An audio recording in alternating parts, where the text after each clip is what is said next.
네, 반갑습니다. 예. 부활주일입니다. 우리가 오늘 만약에 모일 수 있었다면은 그 6명의 형제 자매님들의 세례식이 있었을 텐데요. 세례식이 좀 미뤄졌습니다.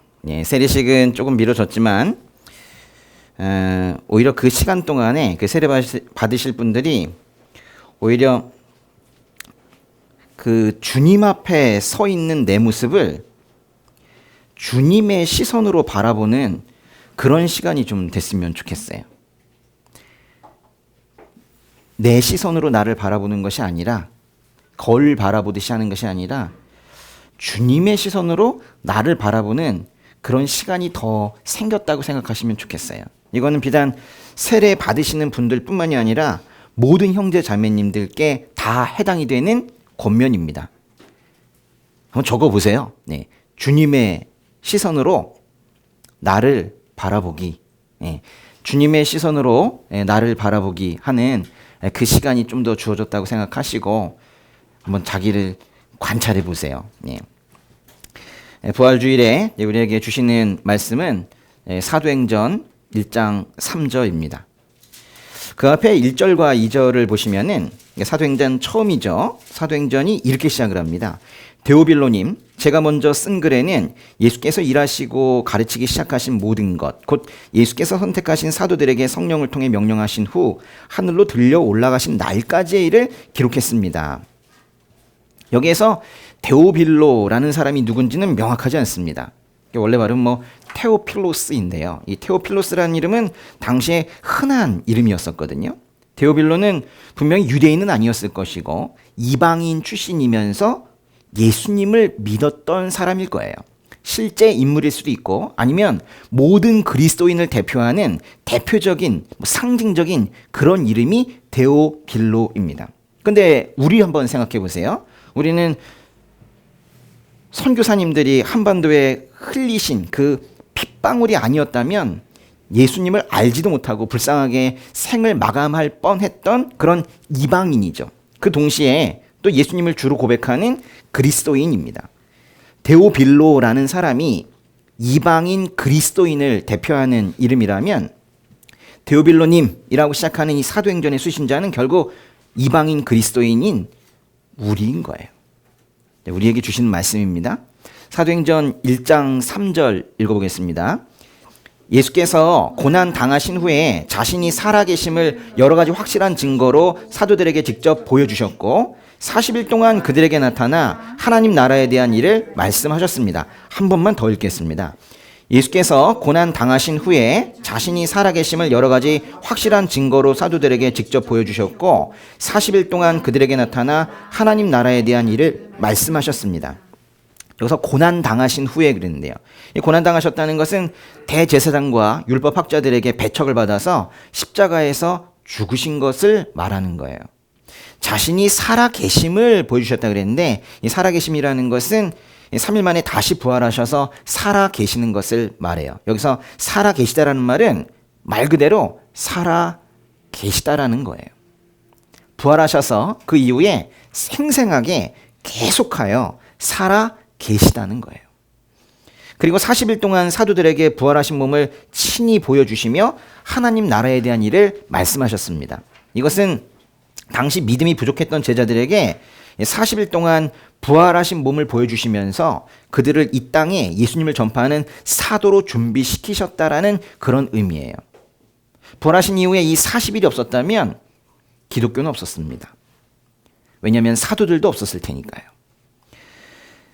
그 12제자로부터 시작된 그 부활하신 예수님에 대한 증언이 퍼지고 수백 명이 되었다가 수천 명이 되었다가 이렇게 어둠 속에 있었던 우리에게도 전해지고 지금은 전 세계 3명 중 1명이 자신을 그리스도인이라고 고백하고 있어요.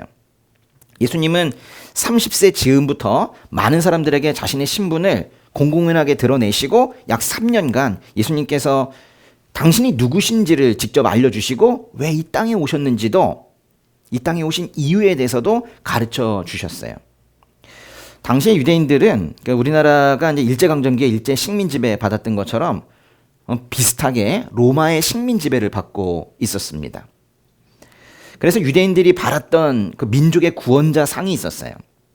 강력한 힘을 행사하는, 마치 백마를 타고 칼을 휘둘리며 달려오는 알렉산더 대왕 같은 그런 권력자, 그런 구원자를 원하고 있었어요. 그런데 예수님이 세상의 모습을 보이시면서 하나님에 대해, 하늘나라에 대해, 그리고 구원자에 대해 가르치실 때 가시는 곳마다 수천 명씩 몰려들었거든요. 수천 명씩 몰려들자 유대인들은 그 군중 동원력까지 가지고 계신 예수님이 이스라엘을 독립시킬 정치적 구원자이시구나, 이런 생각도 하게 된 거예요. 그런데 죽으시던 그 주에 예루살렘 성으로 들어서는 예수님의 모습은 사람들의 예상과는 너무 달랐던 거예요. 스가랴 예언자의 예언대로 나귀를 타고 입성하셨죠. 겸손한 모습이셨어요. 사실 그 전에도 예수님의 행보는 정치적 구원자가 맞으신가 약간 의심이 될 정도로 그 행보가 남달랐습니다. 예수님께서는 유대인들이 그야말로 벌레 취급하는 그 이방인들에게 관심을 가지셨어요. 또 버림받은 계층이었던 고아와 과부, 창녀와 세리의 손을 잡아주셨단 말이에요. 그러면서 당시 하나님에 대한 사랑은 조금도 없고 형식적인 종교 행위에 빠져있는 종교 지도자들을 향해서는 예수님께서 이 독사의 자식들아, 너희가 어떻게 지옥의 심판을 피하겠느냐, 이렇게 강하게 비난도 하셨습니다. 스스로 구약 성경에 대해서는 정통하다며 자부하고 있는 그들에게, 그 율법학자들, 바리새파 사람들, 구약 성경에 대해서 자신들만큼 전문가는 없다고 그렇게 자부하고 있는 그들에게 예수님께서 뭐라고 그러셨어요? 너희 안에 말씀이 없다 그러셨잖아요. 그러니 얼마나 분개했었겠습니까? 그러니 당시의 종교 지도자들이 예수님을 가만히 둘 리가 없는 거예요. 밤중에 겟세마네에서 기도하시던 예수님을 잡으러 몽둥이를 들고 다 달려왔죠. 군대 한 군대가 왔습니다. 군대가. 예수님은 그렇게 목요일 밤에 잡히시고 금요일 아침에 급히 열린 재판에 넘겨지셨어요. 재판장 역할을 했던 빌라도 총독마저도 사실 예수님에게서 특별한 죄를 찾아내긴 힘들었거든요. 그랬지만 우유부단했던 그 빌라도는 당시 유대인 종교 지도자들과 군중의 압박에 못 이겨서 예수님께 십자가 처형을 언도합니다. 못 박으시오, 못 박으시오. 군중들의 눈치를 보면서 자기의 권력 유지, 오로지 그것을 이유로 예수님을 십자가에 넘겨버리고 맙니다. 재판이 끝나자마자 예수님은 십자가형에 처해졌습니다. 금요일 아침 9시의 일이에요. 예수님은 예루살렘 도시의 서북 쪽에 있는 골고다 언덕 위에서 다른 죄수 2명과 함께 십자가에 달리셨습니다. 그날은 예비일이었고 그 다음 날은 안식일이었는데요. 십자가에 달리면 보통 며칠 갑니다. 보통 한 2, 3일간까지 몸에 그 모든 피가 빠져나가서 죽을 때까지 고통을 겪다가 그렇게 죽는 거예요. 치욕스럽기도 하면서도 매우 고통스러운 최악의 형벌이 바로 십자가형입니다. 유대 사람들은 안식일까지 시체를 십자가에 매달아 두고 싶지 않았었어요. 그래서 빌라도 총독에게 가서 십자가에 달린 저 사람들의 시체를 다리를 꺾어서라도 빨리 죽게 해달라고 요구를 했습니다. 그래서 로마의 군인들이 죄수 2명의 다리를 꺾어서 출혈을 빨리 하게 해서 결국 일찍 죽였죠. 그런데 다 이루었다 말씀하시고 이미 스스로 죽음에 가까이 가신 예수님은 다리를 꺾을 필요가 없었어요. 이미 죽으셨거든요. 십자가에 달린 3명 중에서 유독 예수님의 뼈만 꺾이지 않았습니다. 이렇게 해서 어린 양의 뼈를 부러뜨려서는 안 된다라는 출애굽기 12장 46절의 말씀과 하나님께서 의인의 뼈를 보호하셔서 그 뼈가 하나도 부러지지 않을 것이라는 시편 34편 20절의 말씀이 이루어졌어요. 그 대신 로마 군인 중 한 명이 이미 죽으신 예수님을 보고는 창으로 그 옆구리를 찔렀죠. 찔러서 죽인 게 아니라 이미 죽으신 분을 다시 한 번 더 찌른 거예요. 그러자 성경에 이르기를 피와 물이 쏟아져 나왔다고 했습니다. 이렇게 해서 또 우리의 허물이 그를 찔렀다. 우리의 허물이 그를 찔렀다라는 이사야서 53장 5절의 말씀도 이루어진 거예요.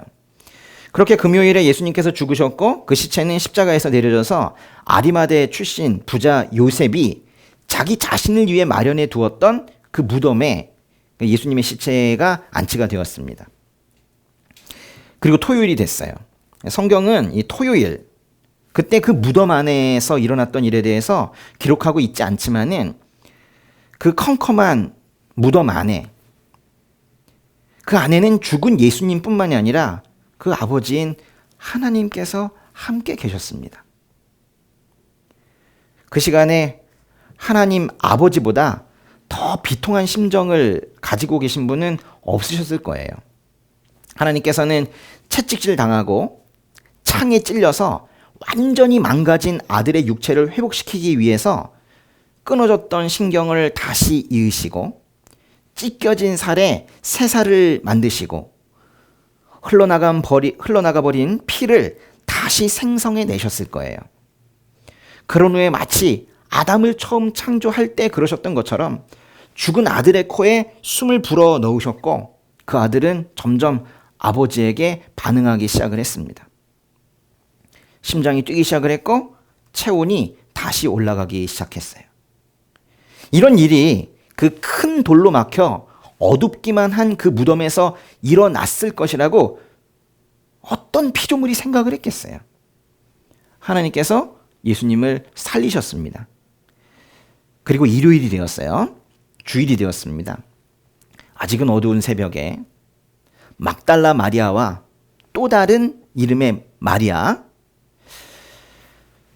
그들이 무덤에 가보니까 무덤이 비어 있었습니다. 그 막달라 마리아는 그 7 귀신이 들려있던 여인인데 예수님께서 치유하신 이후에 예수님을 줄곧 따랐던 그런 여인이에요. 여인들이 빈 무덤을 두 눈으로 확인했습니다. 그러나 예수님은 보이지 않았어요.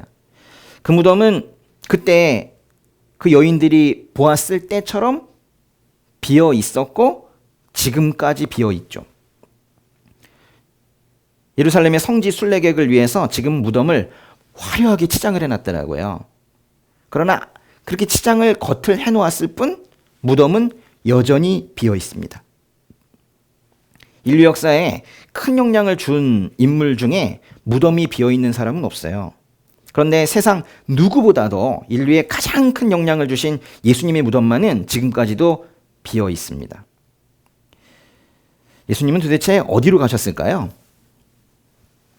예? 예수님은 어디로 가셨을까요?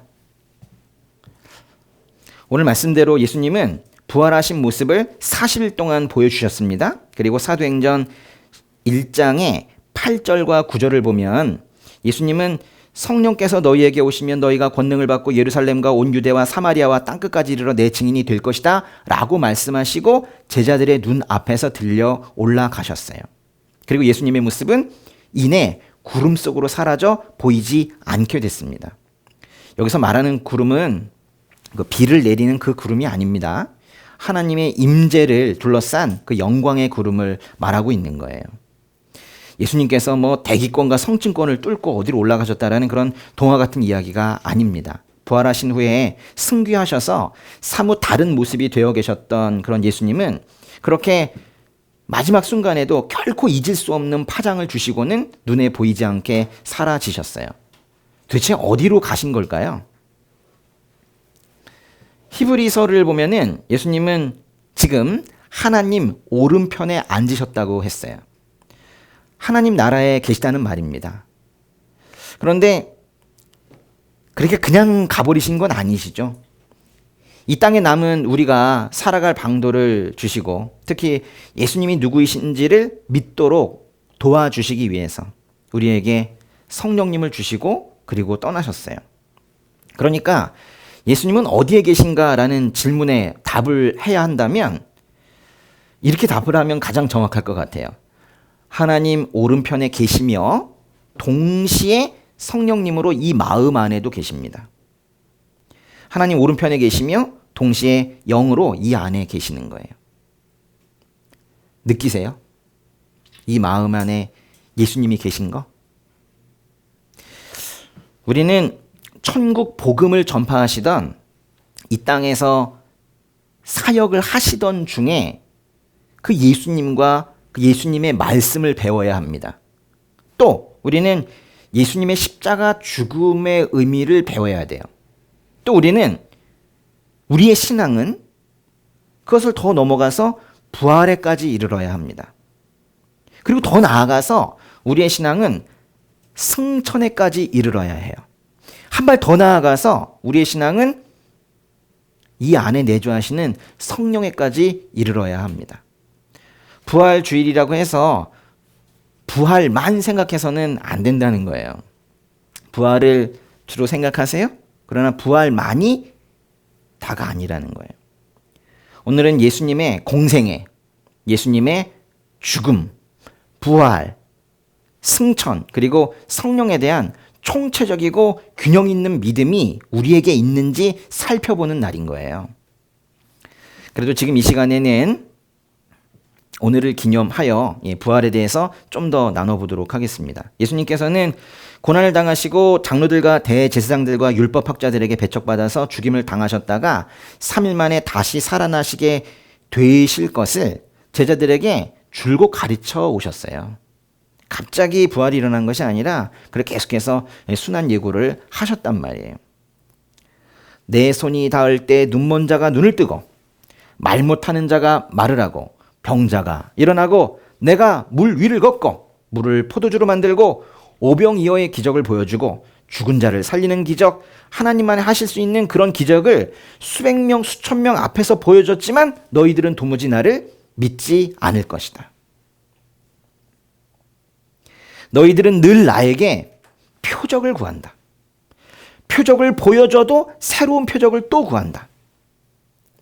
너희는 정말로 악하고 음란한 세대구나.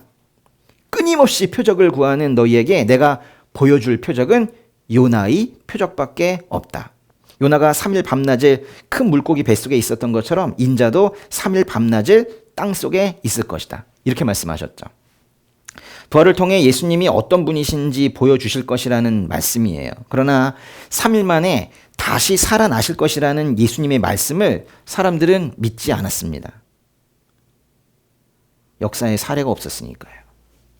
제자들도 그 말씀을 들을 당시에는 믿지 않았어요.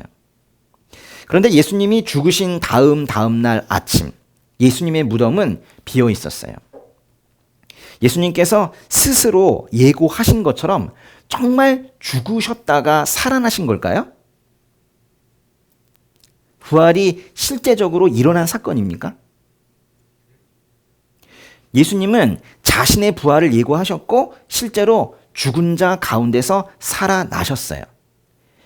정확하게 말하면 하나님께서 예수님을 살리셨어요.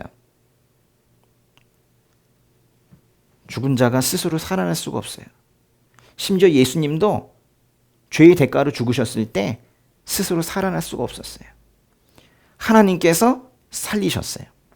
그래서 이제 부활은 하나님과 아들 예수의 그 관계를 말하는 사건이기도 해요.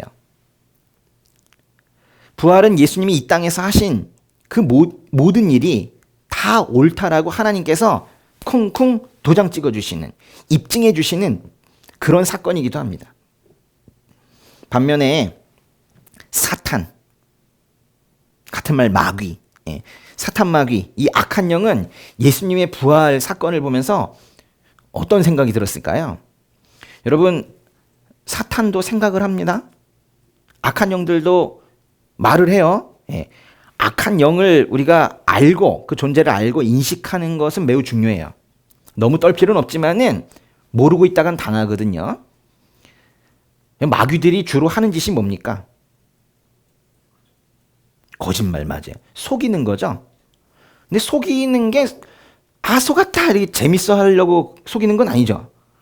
속이는 거에 목적이 있어요. 속여서 뭐 하려는 거예요? 죽이죠.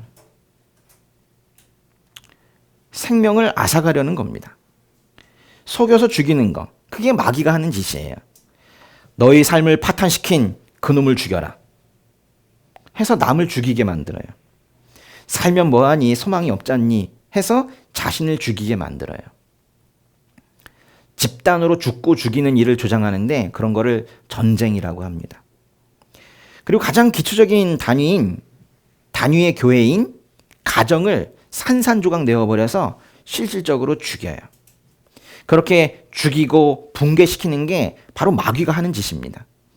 예수님이 십자가에서 죽으셨을 때 예수님의 정체를 잘 알고 있는 마귀는 그 어느 때보다도 큰 잔치를 열었을지도 몰라요.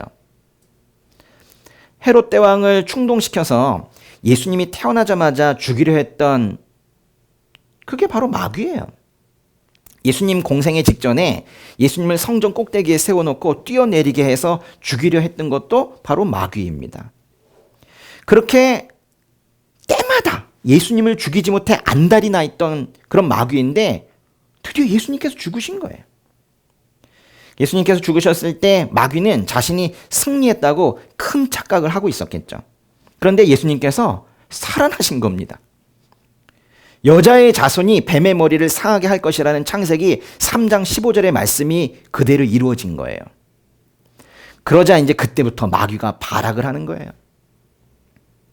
복음서에는 이 땅의 이야기를 하고 있는데 요한계시록에 보면 바로 그때 그 동시에 하늘에서 무슨 일이 있었는지를 기록해 놓고 있습니다.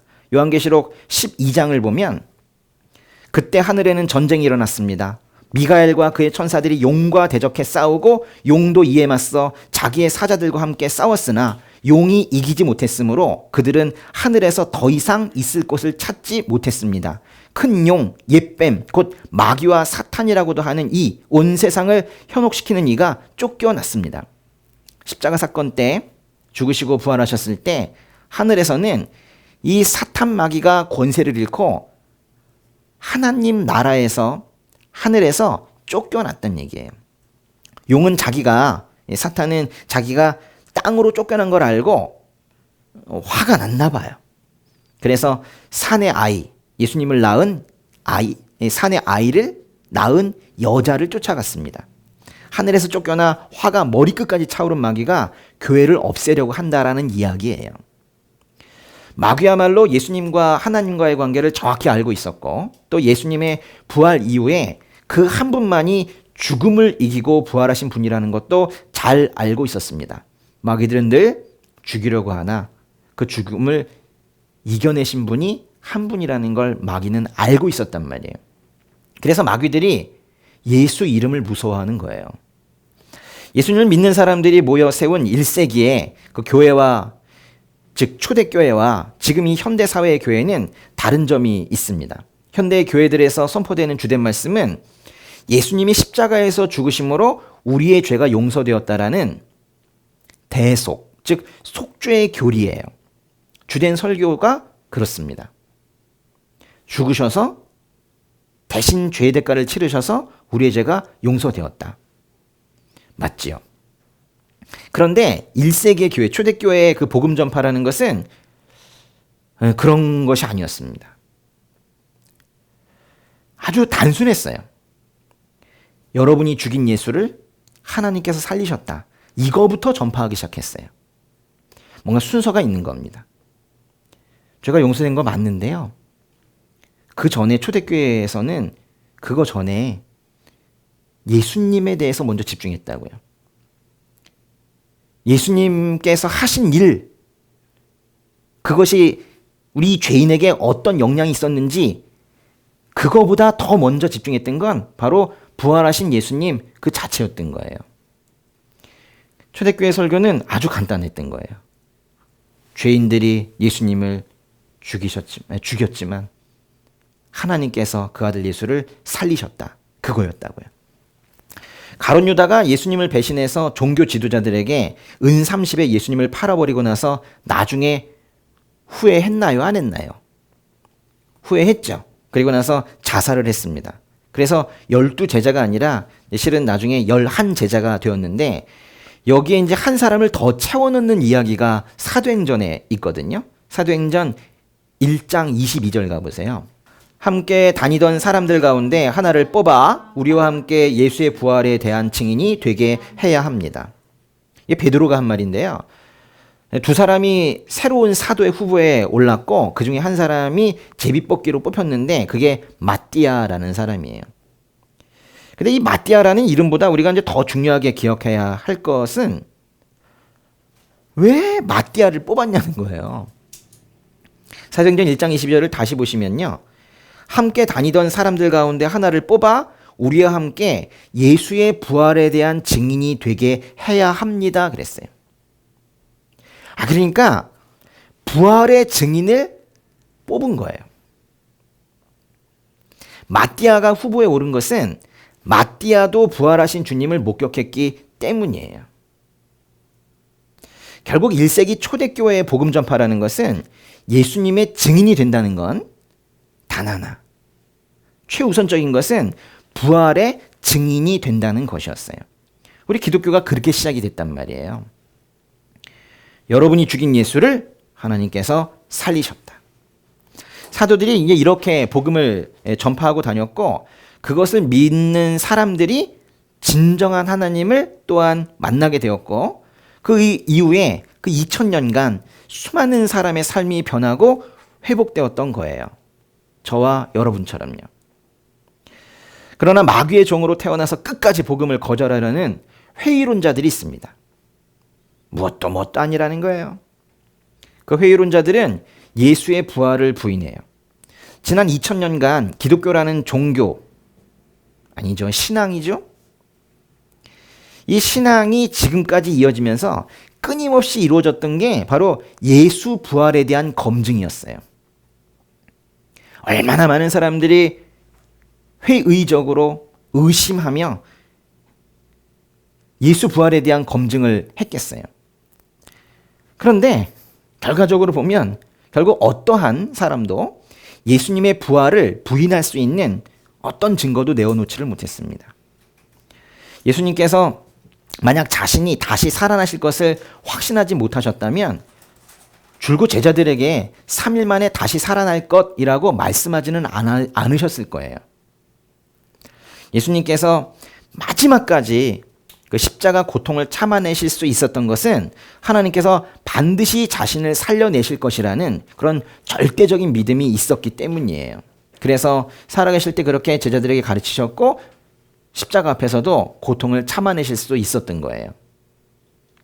그리고 그 부활로 인해 부활만 하기만 한다면 이 땅에 경건한 사람들이 하나님과 예수님과의 관계를 명확하게 그때는 알게 될 것이라는 걸 예수님께서는 확신하고 계셨고 그 모든 것을 믿는 이들에게 하나님 아버지께서 영생을 주실 것도 굳게 믿고 계셨기 때문에 그 모든 고통을 참아내셨던 거예요.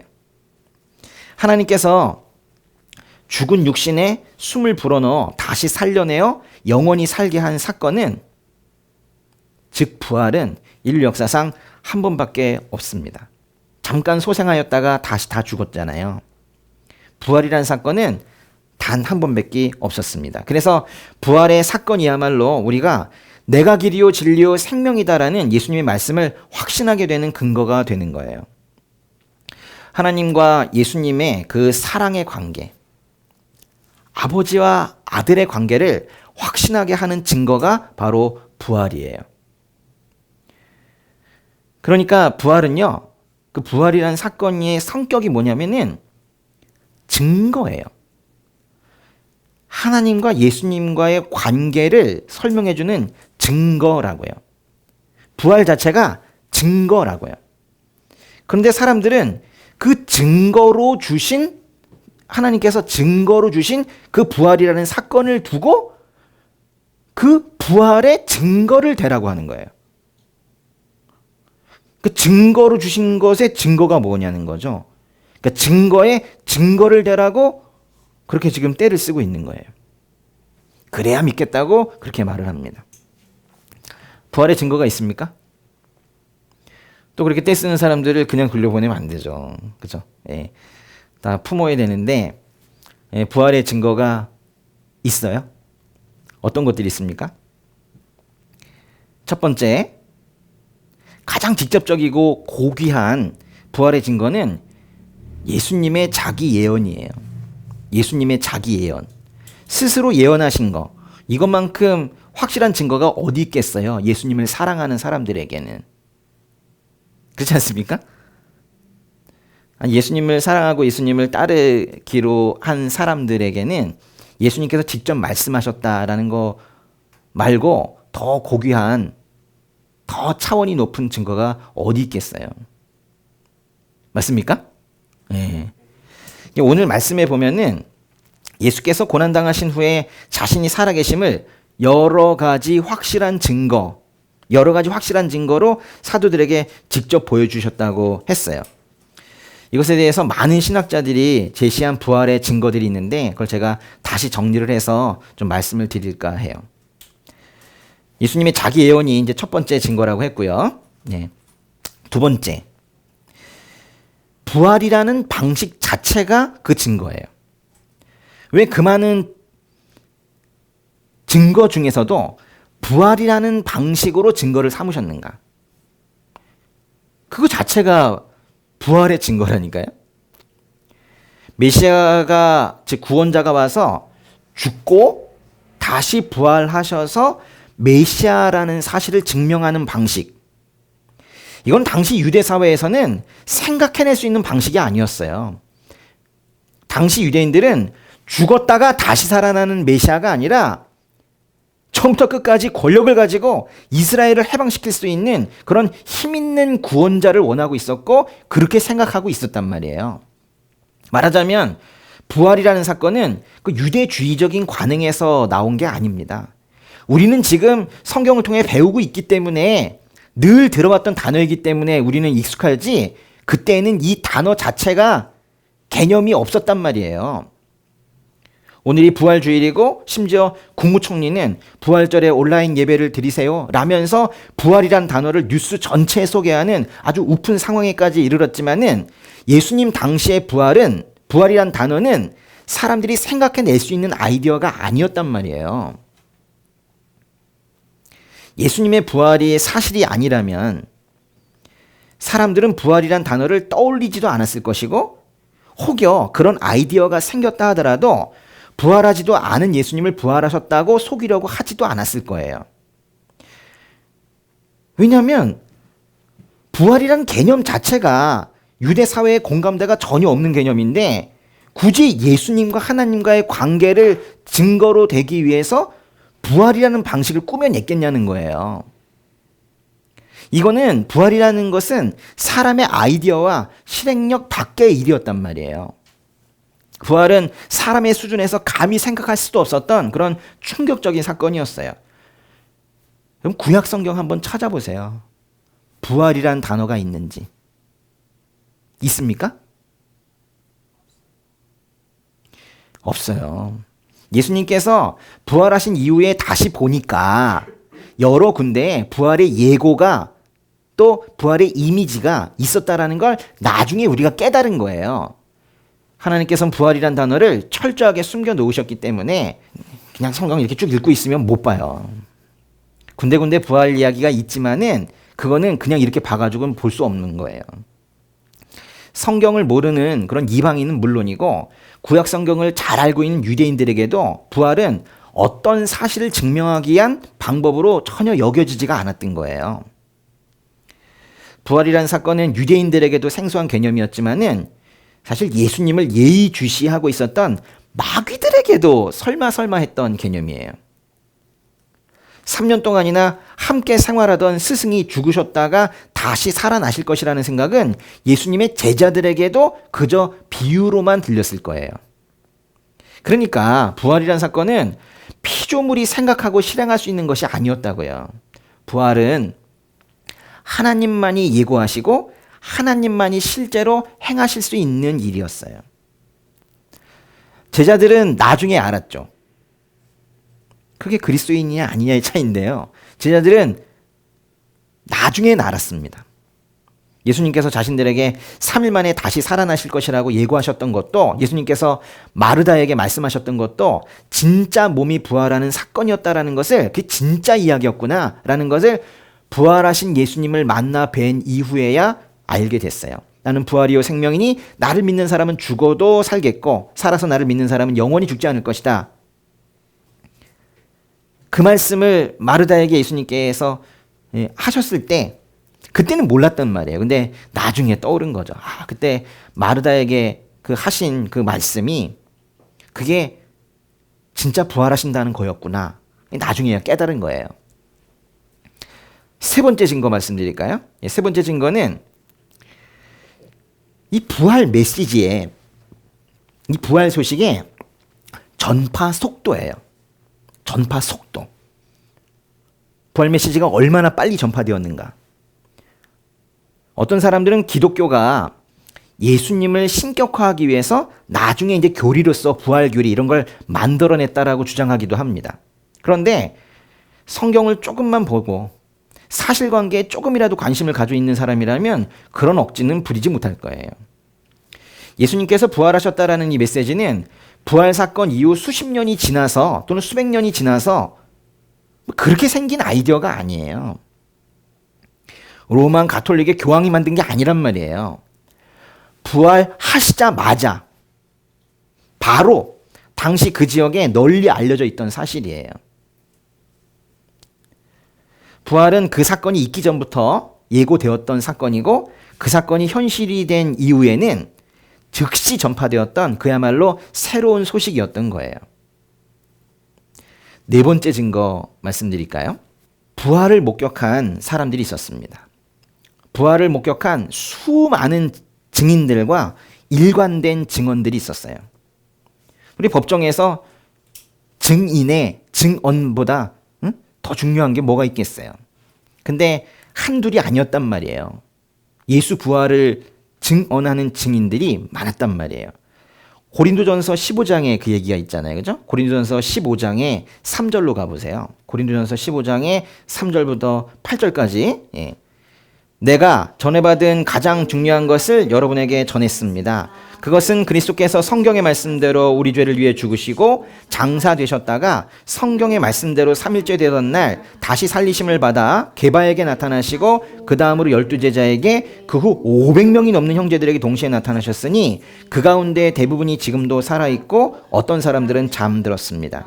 그 후에 야고보에게 나타나셨고 그 다음으로 모든 사도들에게 마지막으로 다리 차지 못한 채 태어난 사람과 같은 내게도 나타나셨습니다. 3절부터 8절까지 해서 여러분의 마음을 가장 쿵쾅거리게 하는 절이 몇 절입니까? 3, 4절이요. 3, 4절 성경의 말씀대로 그 모든 일이 이루어졌다는 거 감동이죠. 또 목사님은요? 6절. 6절도 아주 감동이죠. 거기에 그 숫자도 일단 감동이긴 한데 500명이 넘는 형제들에게 그것도 동시에 나타나셨다고 그랬잖아요. 그럼 그 500명이 넘는 형제들에게 동시에 나타나셨다면 동일한 증언이 있을 거예요. 그렇죠? 네. 말 맞추기도 힘들겠죠. 근데 저는 거기에서 그 6절 중에서 그 뒷부분이 더 큰 감동으로 다가와요. 그 가운데 대부분이 지금도 살아있고 어떤 사람들은 죽었대요. 아니 생존한 증인들이 있는데 지금 생생하게 그 사람들이 살아있는데 그 사건에 대해서 거짓으로 기록할 수는 없는 노릇이에요. 그러면 거짓 기록했다라는 기록까지 나올 거예요. 이거만큼 확실한 증언이 어디 있겠습니까? 그 7절에 보시면은 야고보 있거든요. 야고보는 이제 예수님의 제자 이름 중에도 야고보가 있는데 여기에 야고보는 예수님의 동생 야고보를 말하는 거예요. 심지어 불신자였던 그런 야고보가 이 충격적인 부활 사건을 경험을 하면서 이 초대교회의 핵심적인 역할을 하게 되었고 부활의 증인으로 그 이후 평생 살다가 이 야고보도 이 동생 야고보도 순교했습니다. 야고보서도 쓰고요. 다섯 번째 증거 알려드릴게요. 부활의 다섯 번째 증거는 바로 아리마대 부자 요셉과 관련된 건데요. 아리마대 부자 요셉, 예수님의 시체를 내려다가 자신이 묻히려고 했었던 고급, 당시로서는 고급인데요. 그런 무덤에 안치했던 그 요셉 이야기입니다. 이 아리마대 부자 요셉 이야기는 사복음서에 모두 등장합니다. 이 사복음서에 다 나온다는 건 그만큼 중요하다는 얘기예요. 바로 예수님의 시신을 십자가에서 내려서 모신 그런 사람인데 한번 그 내용을 한번 볼까요? 누가복음 23장에 50절부터 한번 볼게요. 요셉이라는 유대 공회 회원이 있었는데 그는 선하고 의로운 사람이었습니다. 뭔가 이 아리마대 부자 요셉은 신분이 유대 공회 회원이었대요. 그리고 선하고 의로운 사람이었대요.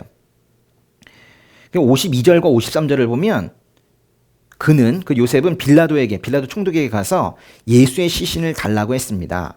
그는 십자가에서 시신을 내려 고운 삼배로 잘 싼 다음 바위로 만든 무덤에 모셨습니다. 이 무덤에는 아직 아무도 묻힌 적이 없었습니다. 빌라도 총독에게 가서 예수의 시신을 달라고 할 만큼 그 권한을 가진 인물이었대요. 유대 공회 회원이었대요. 이게 어느 정도냐면요, 요즘으로 따진다면 국회의원 정도 되는 거예요. 그 정도의 권력을 가지고 있는 사람입니다. 모두가 예수님을 부인했는데 그 중에 아리마대 부자 요셉은 예수님을 끝까지 따랐다는 거예요. 근데 이게 왜 부활의 증거가 되는 거예요? 한번 생각해 보세요. 제자들은 모두 떠났습니다. 배신자였어요. 근데 아리마대 부자 요셉은 그 12제자에 속해 있는 사람도 아니었는데 예수님을 끝까지 따르는 모습을 보였어요. 이건 어떻게 보면 상당히 아름다운 그런 이야기이긴 하지만은 이거를 제자들 입장에서 한번 생각해 보세요. 복음서와 사도행전의 주된 저자들이었던 그 제자들의 입장에서 한번 생각해 보란 말이에요. 예수님의 시신을 12제자가 아닌 엉뚱한 무슨 유대 공회 회원이 와서 수습했다라는 것은 초기의 크리스천들에게는 오히려 부끄러운 일이었고 제자들의 입장에서는 숨기고 싶었던 사실일 수도 있어요. 만약에 이거를 누군가 꾸며내려고 했다면, 부활사건 꾸며내려고 했다면 제자들 중에 누가 시신을 안 챘다라고 아마 썼을 거예요. 근데 제자들은 오히려 도망가고 유대 공회 회원이 예수님의 시신을 자신이 묻히려고 마련해 두었던 무덤에 안 챘다는 사실을 이렇게 제자들이 당당하게 기록해 놓은 것은 그건 사실이었기 때문에 그런 거예요. 만약에 꾸며낸 얘기였다면 아리마대 부자 요셉 이야기는 없었을지도 몰라요. 6번째 증거를 말씀드리겠습니다. 6번째 증거. 이 무덤을 발견한 사람들에게도 우리가 주목을 해야 돼요. 무덤을 발견한 사람들이 여인들이었습니다. 최초의 그 부활의 증거인 빈 무덤을 발견한 사람들이 여인이었다고요. 누가복음의 24장으로 가보세요. 누가복음의 24장에 1, 2, 3절 읽어볼까요?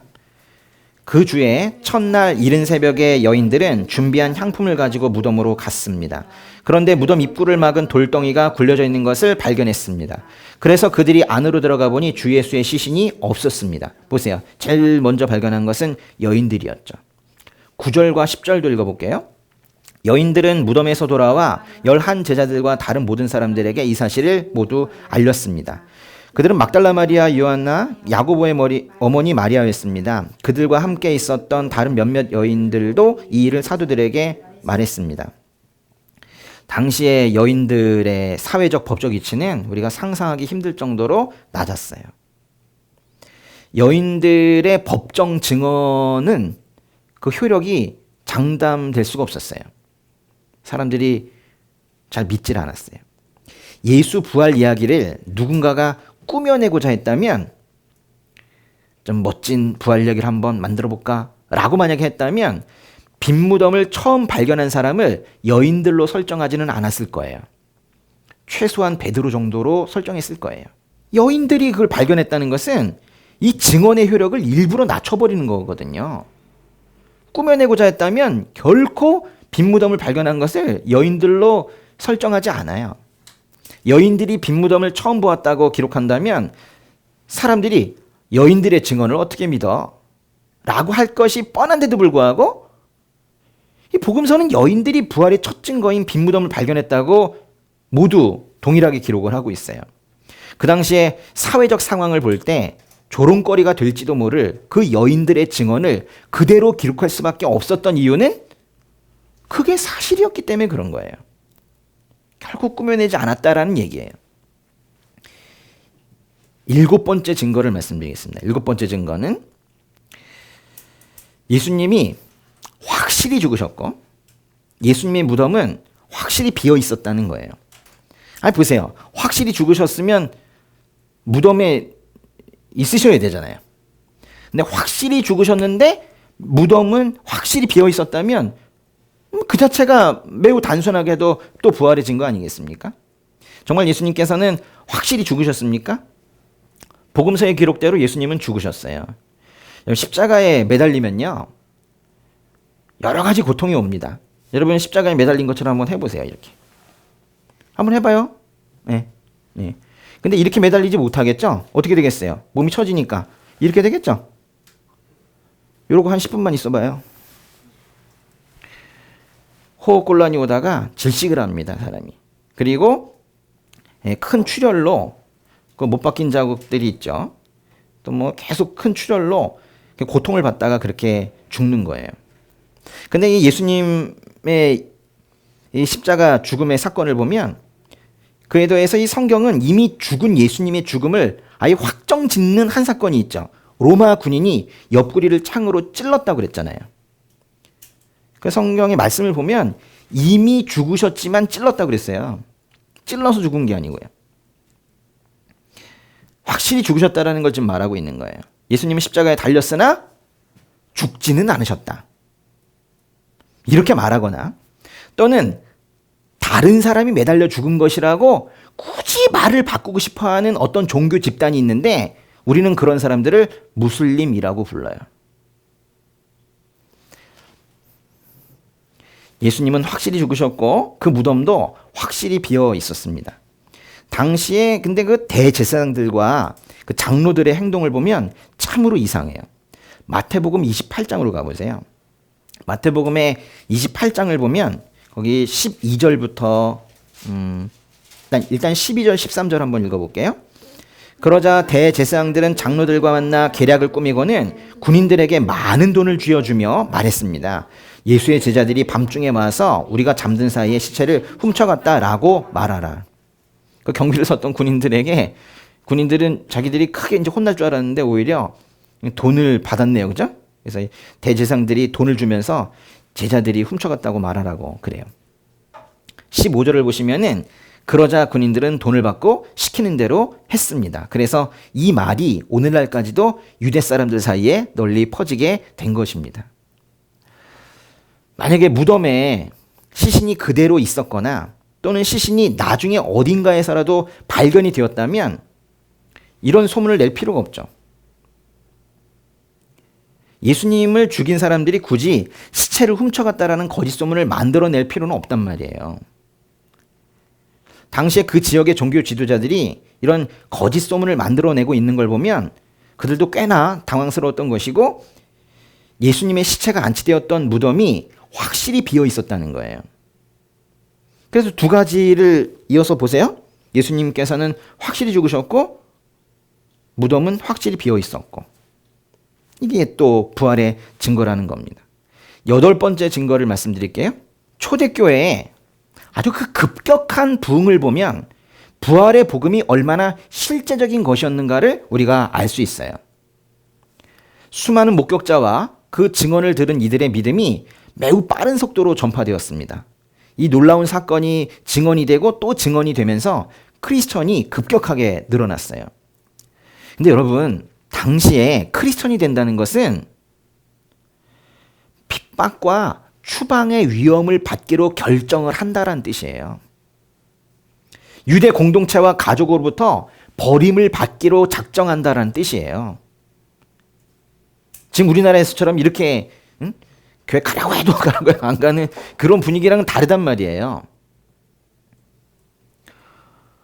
그런데도 불구하고 베드로가 설교를 하자 부활하신 예수님을 믿는 사람들이 3,000명이 더 늘었고 금방 5,000명이 되었고 계속 그 숫자가 급격하게 늘어갔어요. 이러한 급격한 부흥이 가능해진 거는요. 대속의 교리만 가지고는 생길 수 없는 현상이에요.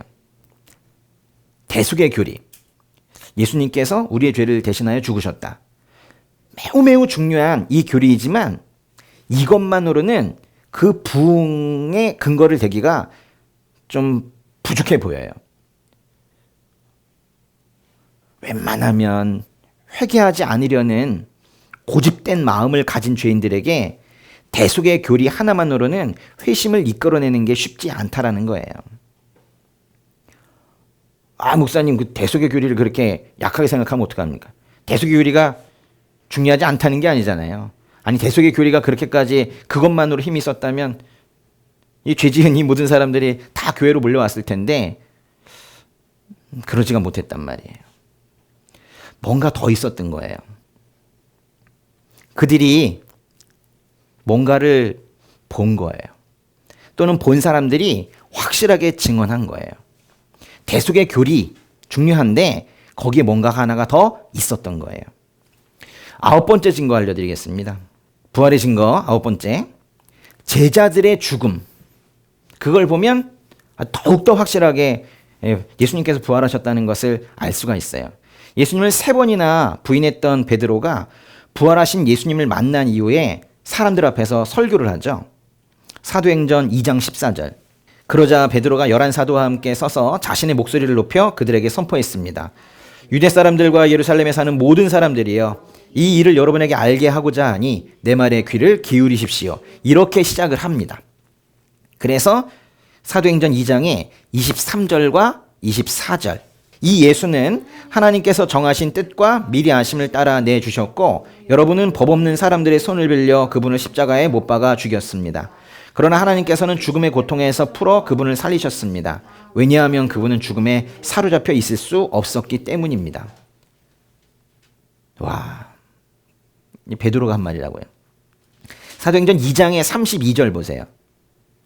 2장의 32절. 이 예수를 하나님께서 살리셨습니다. 이 일에 대해 우리 모두가 증인들입니다. 베드로의 또 다른 설교를 보세요. 사도행전 3장의 13절로 가보세요. 3장 13절부터 15절까지 한번 읽어볼게요. 아브라함과 이삭과 야곱의 하나님, 곧 우리 조상의 하나님께서 그분의 종 예수를 영화롭게 하셨습니다. 그러나 여러분은 일찍이 그를 넘겨주었고 빌라도가 놓아주기로 판결했음에도 당신들은 빌라도 앞에서 그것을 부인했습니다. 여러분은 거룩하고 의로운 분을 거절하고 도리어 살인한 사람을 놓아달라고 요청해 생명의 근원 되시는 분을 죽였습니다. 그러나 하나님께서는 그분을 죽은 사람들 가운데서 살리셨습니다. 우리는 이 일에 대해 증인들입니다. 왜 이렇게 멋있는 거예요? 베드로는 성경에 제대로 된 정규 교육을 받지 못했다고 기록해 놓았습니다. 베드로의 이 당당한 설교를 보세요. 지금 이 설교를 하는 이 사람이 그렇게 흥분 잘하던, 또 말실수도 종종 하던, 그러다가 결국 예수님을 3번이나 부인했던 그 베드로 맞습니까? 베드로가 변한 거예요. 유대 전승에 따르면 베드로는 거꾸로 매달리는 처형을 당했어요.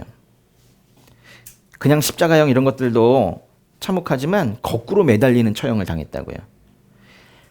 만약에 부활이 꾸며낸 말이었다면 베드로가 목숨을 걸고 그런 거짓말을 할 수 있었을까요? 베드로가 죽음을 무릅쓰고 거짓을 전했다고는 그거 뭐 생각하기 어려워요. 더군다나 사실처럼 믿어버린 어떤 것 때문에 그렇게 삶이 변했다고 말하기도 어렵습니다. 베드로의 전 인격이 변화됐어요. 상당히 지속성이 있었고 계속 전파하다 했고 흔들림이 없었습니다. 베드로는 분명히 뭔가를 본 거예요. 그러지 않고서야 이렇게까지 변화할 수 없었습니다. 요한복음의 21장으로 가보세요. 요한복음의 21장의 6절. 요한복음 21장 6절은 부활하신 예수님께서 제자들에게 나타나신 그런 장면인데요. 한번 읽어보겠습니다. 예수께서 제자들에게 말씀하셨습니다. 그물을 배 오른편에 던져보라. 그러면 물고기가 잡힐 것이다. 제자들이 그물을 배 오른편에 던지자 물고기가 너무 많이 걸려 그물을 배 안으로 들어올릴 수가 없었습니다. 이 장면에 여러 제자들이 있어요. 그 중에 야고보라는 제자도 있었습니다. 부활하신 예수님을 목격한 야고보는 완전히 변했어요. 그래서 베드로뿐만이 아니라 야고보도 부활을 전파하며 예수님의 부활을 전파하면서 남은 삶을 모두 그렇게 살았어요. 그러다가 기독교를 핍박하는 헤롯 아그리파 1세에 의해서 칼에 찔려 죽었어요. 그 이야기는 사도행전 12장에 나옵니다. 안드레라는 제자가 있어요. 한 소년이 빵 5개와 물고기 2마리가 있다고 예수님께 알려준 그 제자가 바로 안드레예요. 예수님, 얘가 빵이랑 물고기 있대요. 이렇게 말한 사람이 안드레예요. 근데 그 안드레는 부활 이후에, 예수님께서 부활하신 이후에 나타나셨을 때 다른 제자들과 함께 그 부활하신 예수님을 또 만났죠. 그 이후에 이 안드레는 그리스, 아시아, 심지어 러시아에까지 가서 복음을 전하다가 X자 모양의 십자가에 달려서 처형이 됐어요. 빌립이라는 제자가 있습니다. 빌립은 큰 십자가에 매달려 처형당했다고 그래요. 바돌로메라는 제자가 있습니다. 예수님으로부터 정직한 이스라엘 사람이라는 칭찬을 받았던 바돌로메는 아르메니아에서 교회를 만들고 그곳에서 사역을 하다가 살갗이 벗기는 그런 고통을 당했어요. 마태복음을 쓴 마태도 순교했습니다. 도마라는 제자도 창에 찔려 순교했습니다. 알페오의 아들 야고보는 막대기로 맞아 죽었다고 전해져요. 제자들이 말씀 전하는데 집중할 수 있도록 뽑았던 그 7 집사 가운데 스데반 집사는 끝내 부활하신 예수님을 전하다가 돌에 맞아 죽은 것이 사도행전에 기록되어 있죠. 왜 다 그렇게 죽음에 이르기까지 동일한 사실을 전파하며 산 걸까요? 순교의 각오로 무언가를 전해야 할 필요는 어디에 있었던 거예요? 그들이 분명히 뭔가를 본 거예요. 확실히 뭔가를 본 거예요. 그럼 가룟 유다 이야기 한번 해보죠. 우리 아까 가룟 유다가 없어진 그 자리에 새로 들어간 한 제자 이름이 뭐라고 그랬죠? 마띠아라고 그랬죠. 마띠아는 부활의 증인으로서 그 자리에 들어간 거예요. 가룟 유다와 다른 제자들의 차이점은 예수님을 팔았냐 안 팔았냐 정도가 아니에요. 부활을 봤냐 못 봤냐, 거기에 가장 큰 차이점이 있는 거예요. 12제자 중에 예수님의 부활을 못 본 유일한 제자가 바로 가롯 유다입니다. 예수님과 함께 십자가에 달린 그 2명의 죄수들을 보세요. 같은 모양의 십자가 3개가 사형장에 나란히 세워져 있었지만은 십자가 형틀이 예수님 거만 특이했던 것도 아니에요. 예수님의 십자가만이 그러나 의미가 있었던 것은 그 십자가에서 죽으신 분이 부활하셨기 때문이에요. 사람들 눈에 보면 세 죄수의 십자가가 서 있었던 건데 예수님의 십자가만이 우리에게 의미가 있는 것은 그분이 부활하셨기 때문이라고요. 하나님께서 예수님을 3일 만에 다시 살리셔서 정말 이 땅에 큰 충격을 주신 거예요. 하나님 외면하며 살고 있던 이 땅에 하나님께서 이렇게 이 땅을 굽어보시며 이 땅에 적극적으로 개입하고 계시며 생생하게 살아계신다는 것을 보여주시고 싶으셨던 거예요. 예수님을 통해서 보여주신 거예요. 예수님은 왜 부활하셨을까요? 좀 여러 가지 얘기를 했는데요. 그렇죠? 하나님과 예수님의 관계를 증거하기 위해서 부활 사건을 하나님께서 허락하셨다. 주도하셨다. 이런 얘기도 했지만 우리와의 관계에서 한번 생각해 보자 이거예요. 왜 예수님은 부활하셨을까? 사실 오늘 설교의 제목이기도 한데요. 왜 부활하셨나? 로마서로 가보겠습니다. 로마서의 14장으로 가보세요. 로마서 14장의 8절 9절 모두 같이 읽겠습니다. 예. 우리는 살아도 주를 위해 살고 죽어도 주를 위해 죽습니다. 그러므로 죽든지 살든지 우리는 주의 것입니다. 이를 위해 그리스도께서 죽었다가 다시 살아나셨으니 이는 죽은 사람과 산 사람의 주가 되시기 위함이었습니다. 9절 다시 한 번만 읽어봐요. 이를 위해 그리스도께서 죽었다가 다시 살아나셨으니 이는 죽은 사람과 산 사람의 주가 되시기 위함이었습니다. 우리의 주가 되시기 위해서이시래요. 우리의 주인이 되시기 위해서래요. 아무나 우리의 주인으로 삼을 수 없습니다. 부활하신 예수님, 그분을 우리의 주인으로 모실 수 있도록 뭔가 판단력도 흐리고 의심도 많은 우리가 확실하게 그분을 우리의 주인으로 모실 수 있도록 우리에게 말 그대로 확실한 증거를 주신 거예요. 로마서 14장 9절의 말씀은 참으로 놀랍지 않습니까? 예수 그리스도께서 죽었다가 다시 살아나셨으니 이는 죽은 사람과 산 사람의 주가 되시기 위함이라잖아요. 예수님을 주인으로 고백하고 계십니까? 바로 그분을 주로 고백하는 이들에게, 바로 그 사람들에게 그분이 주가 되실 수 있는 분이세요. 억지로 하지 않으시거든요. 자발적으로 주인에게 나의 주라고 고백하는 그 사람들에게 그 고귀한 고백을 주님께서도 기뻐하시고 주인이 되어주신단 말이에요. 로마서 10장 9절, 만일 당신의 입으로 예수를 주라고 고백하고 또 하나님께서 그분을 죽은 사람 가운데서 살리신 것을 마음에 믿으면 구원을 받을 것입니다. 예수를 주라고 고백하고 믿으면 구원을 받을 것입니다. 예수님께서 우리의 주인 되세요. 예수님 아닌 거는 다 우상입니다. 요한복음 16장 8절에 이런 말씀이 있죠. 너희에게 보혜사가 오시면, 성령님 얘기하는 거예요. 보혜사가 오시면 죄에 대해, 의에 대해, 심판에 대해 세상을 책망하실 것이다. 성령께서 깨닫게 하신다는 거예요. 요한복음 16장에 그 다음에 9절 보시면 그 중에 특별히 죄에 대해 라고 한 것은 사람들이 나를 믿지 않기 때문이요. 여기서 이 나는 예수님이시죠. 성경에서 명확하게 말합니다. 예수님을 믿지 않는 것이 가장 큰 죄래요. 예수님을 이 마음에 모시고 산다는 것은 십자가에서 죽으신 예수님에 그치는 게 아니라 부활하신 예수님을 모시고 산다는 거예요. 이건 우리 신앙에 있어서 매우 중요한 부분입니다.